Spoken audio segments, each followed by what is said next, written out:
Indore police commissioner system प्रणाली लागू होने के बाद न सिर्फ बदमाशों पर नकेल कसी जा रही है बल्कि ट्रैफिक व्यवस्था को सुगम बनाने के लिए पुलिस ने मैदान संभाल लिया है। इसी कड़ी में गुरुवार को ट्रैफिक डीसीपी महेश चंद्र जैन ने शहर में अंधगति से बस दौड़ाने और सिग्नल तोड़ने वाले बस चालक के खिलाफ सख्त कार्यवाही करते हुए न सिर्फ बस जब्त की गई बल्कि संयोगितागंज थाने में मामला भी दर्ज कराया है। ट्रैफिक डीसीपी महेश चंद्र जैन ने सख्त चेतावनी दी है कि ट्रैफिक नियमों का उल्लंघन करने वाले को कतई नहीं बख्शा जाएगा। लगातार इंदौर पुलिस सीपी साहब के मार्गदर्शन में बेहतर यातायात के लिए प्रयास कर रही है और हमने इस वर्ष अपना लक्ष्य रखा है सुगम, सुरक्षित, सुखद यातायात। पूर्व में भी हमने बताया था कि हमारा लक्ष्य है कि इंदौर वासियों को या इंदौर से गुजरने वाले नागरिकों को सुगम, सुरक्षित और सुखद यातायात उपलब्ध कराएं।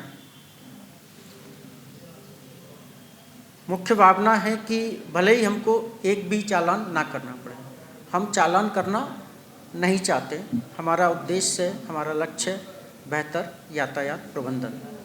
परंतु जो व्यक्ति गैर जिम्मेदार तरीके से, खतरनाक तरीके से वाहन चलाकर आम नागरिकों, जिम्मेदार नागरिकों के जीवन को संकट में डालते हैं, उनके खिलाफ पुलिस कार्रवाई करेगी और सख्त कार्रवाई करेगी।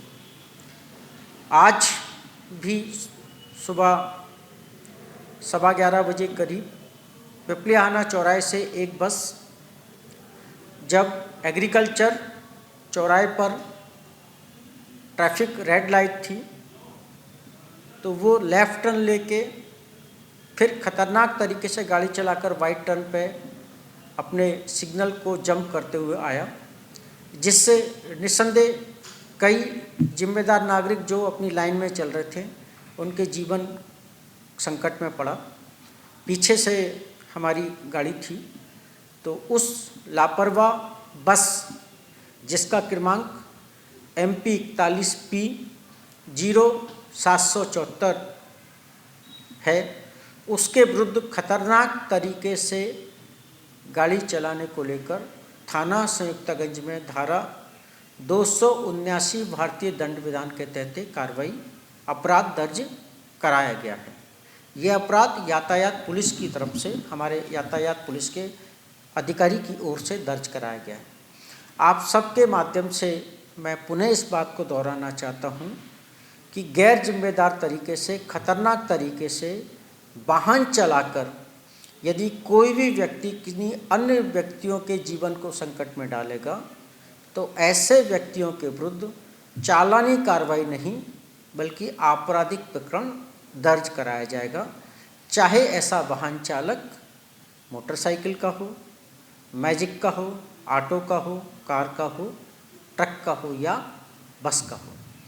पुनः सभी से ये अनुरोध करना चाहता हूँ कि जिम्मेदारी से वाहन चलाएं ताकि आपका तथा दूसरे व्यक्तियों का जीवन सुरक्षित रहे। सर, इंदौर में लोगों को लेन में चलने की आदत है, उसके लिए पुलिस क्या? अभी शुरुआत है, धीरे धीरे हम रोज़ एक कदम बढ़ने की कोशिश कर रहे हैं। जैसे कि पिछले 5 दिन से हम लेफ़्ट टर्न को फ्री स्मूथ करने की कोशिश कर रहे हैं कि ताकि लेफ़्ट टर्न पर जो लोग जमा हो जाते थे सीधे जाने वाले, और उसकी वजह से यातायात बाधित होता था। 95% तक हम अपनी कोशिशों में सफल हुए हैं। कुछ जो प्रीकास्ट कंक्रीट ब्लॉक्स हैं, नगर निगम आयुक्त से अनुरोध किया है, उनके स्तर से और ख़रीदे जा रहे हैं तो उनको लेफ़्ट टर्न को और लंबा कर रहे हैं। जब तक हमको सीमेंट ब्लॉक्स उपलब्ध नहीं होते, स्टॉपर के साथ रस्सी या टेप बांधकर हम उन लेफ़्ट टर्न को लंबा कर रहे हैं ताकि लोगों को सुगमता हो। इससे और आगे चल के जैसा हमने आज बताया कि जो भी खतरनाक तरीके से वाहन चलाएगा, हमारे यातायात प्रबंधन के प्रत्येक अधिकारी को, आरक्षक से लेकर मेरे स्तर तक सभी को ये स्पष्ट निर्देशित किया गया है कि यदि कोई खतरनाक तरीके से वाहन चलाता है तो ऐसे व्यक्ति के विरुद्ध चालानी कार्रवाई ना करके खतरनाक तरीके से वाहन चलाकर दूसरों को जीवन संकट में डालने के लिए 279 भारतीय दंड विधान के तहत संबंधित थाने में FIR दर्ज कराएं।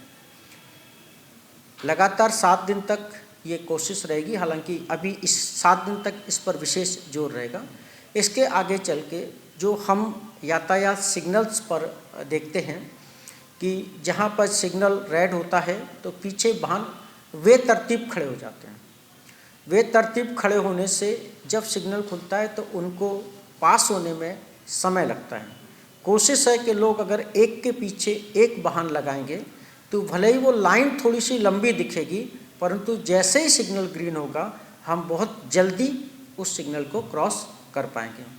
तो कोशिशें हैं, आम जनमानस को, इंदौर शहर को अपने साथ लेने की कोशिश कर रहे हैं। शुरुआत हमने की है, इंदौर शहर हमारे साथ आगे बढ़ाएगा एक कदम, तो निश्चित रूप से हम इस साल के अंत तक अपने लक्ष्य सुगम, सुरक्षित और सुखद यातायात